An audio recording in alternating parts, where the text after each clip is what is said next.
On est avec Christian Fadi, l'un des deux coachs de la Baroche. Christian, c'était difficile aujourd'hui face à une très belle équipe de Novagio. Alors oui, vu la philosophie du match, c'était très difficile. Elles ont des excellentes joueuses, des joueuses de hockey qui étaient là. On est déjà allé là-bas dimanche passé, on a subi une lourde défaite, 13-3. Malheureusement, on n'a pas pu redresser la tendance aujourd'hui, on était dos au mur. Elles ont fait la différence dans le dernier tiers. Peut-être nos joueuses manquaient un peu de physique, mais il faut saluer la belle performance de Novagio qui a une très belle équipe. Si on t'avait dit en début de saison, tu te retrouves en finale avec ton équipe, tu aurais de toute façon signé, non? Alors signé, c'est sûr. On avait un effectif en début de saison, on a eu plusieurs blessés, une gardienne qui s'est gravement blessée à un genou. On a dû faire avec ce qu'on avait, comme on dit. Des joueuses nous ont rejoints en cours de saison, on pense à Naïs, à Mélanie Schwind. On a fait ce qu'on a pu avec les joueuses qu'on avait, on peut être que satisfait de cette saison. Elle-même ne s'y attendait pas, on s'est qualifié au play-off. On s'était quand même fixé ça comme objectif. On tombe contre Kourou, on les sort en 2 matchs. C'était une énorme satisfaction pour moi-même et pour toute l'équipe. Vous travaillez en binôme avec Lionel Poupon. Comment s'est passée la collaboration cette année? Alors c'était une très bonne collaboration. On s'était déjà fixé depuis le début que je serais plutôt l'entraîneur. J'ai suivi tous les entraînements de l'équipe. Lionel serait plutôt le coach. Il a un peu plus d'expérience dans ce domaine-là. Et ça s'est très bien passé les deux. On a toujours pu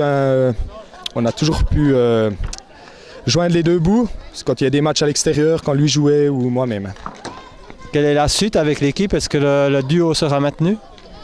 Alors au niveau du duo, il ne sera pas maintenu. Lionel a décidé d'arrêter de prendre certaines responsabilités pour se consacrer au jeu, surtout.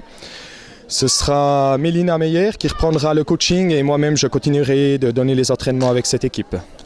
L'année prochaine, est-ce qu'il y aura du changement au point de vue des joueurs? Je pense que ça donne maintenant des envies. Vous dites vous êtes arrivé en finale, peut-être 2-3 joueurs supplémentaires. Puis il y a peut-être la médaille d'or au bout du compte. Alors oui, on a quelques nouvelles joueuses qui vont arriver, où il faudra reprendre justement à zéro. C'est des joueuses qui n'ont jamais mis les patins, mais il faut un début à tout. Au niveau du contingent actuel de l'équipe, j'ai pas plus d'informations. J'attendais que la saison soit terminée pour faire une séance et puis discuter de tout ça. Si tu avais un message à passer à tes joueuses, c'est peut-être l'occasion de le faire en vidéo. On te permet de le faire. Alors oui, le message c'est merci beaucoup pour cette saison, ça c'est clair.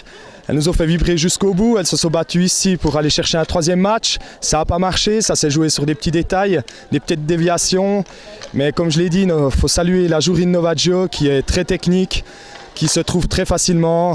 Et puis on se rencontrera peut-être avec elle en Coupe d'Europe la saison prochaine s'il y en a une.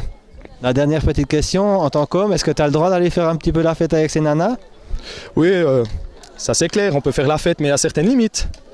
D'accord, on te remercie et puis on va te laisser aller les rejoindre et puis à tout bientôt. Merci à toi et puis merci pour le travail que tu effectues.